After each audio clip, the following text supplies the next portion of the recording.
సాగు 3 కళ్ళు ఉంటే 3 రకాల చూపులుట. ఆ 3 కళ్ళు ఏమిటాయి అంటే సూర్యుడు, చంద్రుడు, అగ్ని. అంటే ఇప్పుడు అర్థమవుతోంది కదా, విశ్వమే ఈశ్వర శరీరము, సూర్యచంద్రులు ఆయన కళ్ళు, వీటితో ప్రపంచాన్ని గమనిస్తున్నాడు. 3 కళ్ళు ఎందుకయ్యా అంటే 3 కాలాలని 3 లోకాలని గమనించుకుంటుంటాడు 3 కళ్ళతో.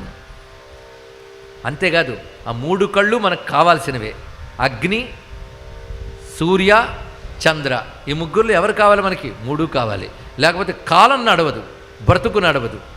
ఇది రహస్యమైన అంశం అండి. ఇక్కడ 3 కళ్ళతో చూస్తున్నాడైనా, 3 కళ్ళతో 3 రకాలుగా చూస్తాడట.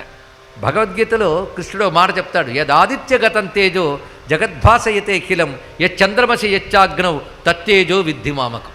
సూర్యుడిలో, చంద్రుడిలో, అగ్నిలో ఏ తేజస్సు ఉందో అది నా తేజస్సే అని తెలుసుకో అని చెప్పాడు ఇక్కడ. కనుకనే కృష్ణ, నువ్వు పరంజ్యోతి అన్నావు, నీ పరంజ్యోతి నాకు కనబడదు అంటే పిచ్చినాయన, కనబడే జ్యోతిలే నా స్వరూపం తెలుసుకో అని చెప్పాడు ఇక్కడ.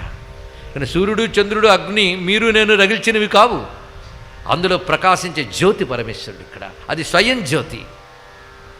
అలాగే ఆ 3 తలంచుకోగానే 3 పనులు జరుగుతాయిట. దాని గురించి కూడా శాస్త్రం చెప్తోంది. శివుడు 3 కళ్ళు ధ్యానించగానే వచ్చే ప్రయోజనం, ఒక్కొక్క దానికి ఒక్కొక్క ప్రయోజనం చెప్తున్నారు ఇక్కడ.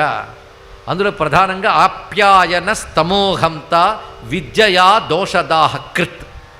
భగవంతుడు 3 కళ్ళతో ఏం చేస్తున్నాడంటే మొదట అగ్నినేత్రంతో చూస్తాట.